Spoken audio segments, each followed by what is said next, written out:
Kematian adalah sebuah kepastian bagi siapapun yang bernyawa.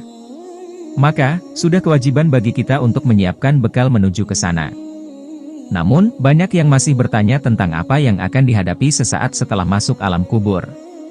Ada beragam pendapat yang berkembang di masyarakat tentang kondisi seseorang sesaat setelah meninggal dan dikuburkan. Berbagai mitos muncul yang sebenarnya berbeda dengan penjelasan Islam. Para ulama menjelaskan kondisi seseorang setelah kematian dan usai dikuburkan. Saat itu, ia berada dalam alam barzah hingga sampai waktunya hari akhir. Allah Subhanahu wa Ta'ala berfirman, "Agar aku berbuat amal yang saleh terhadap yang telah aku tinggalkan. Sekali-kali tidak. Sesungguhnya itu adalah perkataan yang diucapkannya saja. Dan di hadapan mereka ada dinding barzah sampai hari mereka dibangkitkan." Quran Surah Al-Mu'minun ayat 100. Alam barzah merupakan bagian dari alam akhirat, karena menjadi alam antara dunia dan akhirat. Dinamakan barzah karena itu merupakan pembatas atau jalan yang memisahkan dua tempat. Ada 5 perkara yang akan dihadapi seseorang, 5 menit setelah kematian. Yaitu yang pertama, dimulai sesaat setelah dia dikubur. Jenazah akan menyatu dengan tanah, sebagai bahan utama penciptaan manusia, dan merasa kesepian. Dia akan merasakan kondisi asing dalam kubur. Semua akan menghadapinya baik mukmin atau kafir.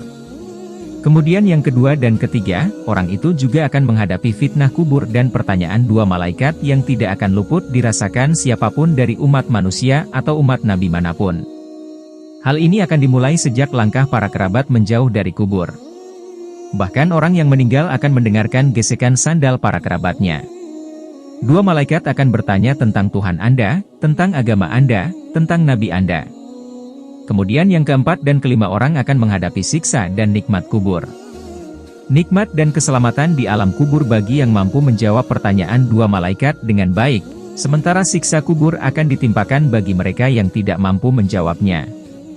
Semua kondisi ini sebenarnya sudah diberi peringatan oleh Allah Subhanahu wa Ta'ala dan Rasul-Nya agar bisa menghindar dari siksaan hari akhir.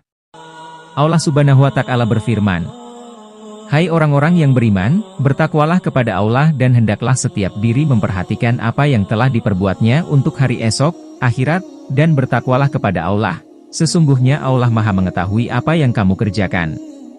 Dan janganlah kamu seperti orang-orang yang lupa kepada Allah, lalu Allah menjadikan mereka lupa kepada mereka sendiri. Mereka itulah orang-orang yang fasik. Tidaklah sama penghuni-penghuni neraka dengan penghuni-penghuni jannah. Penghuni-penghuni jannah itulah orang-orang yang beruntung." Quran Surah Al-Hasyr ayat 18-20.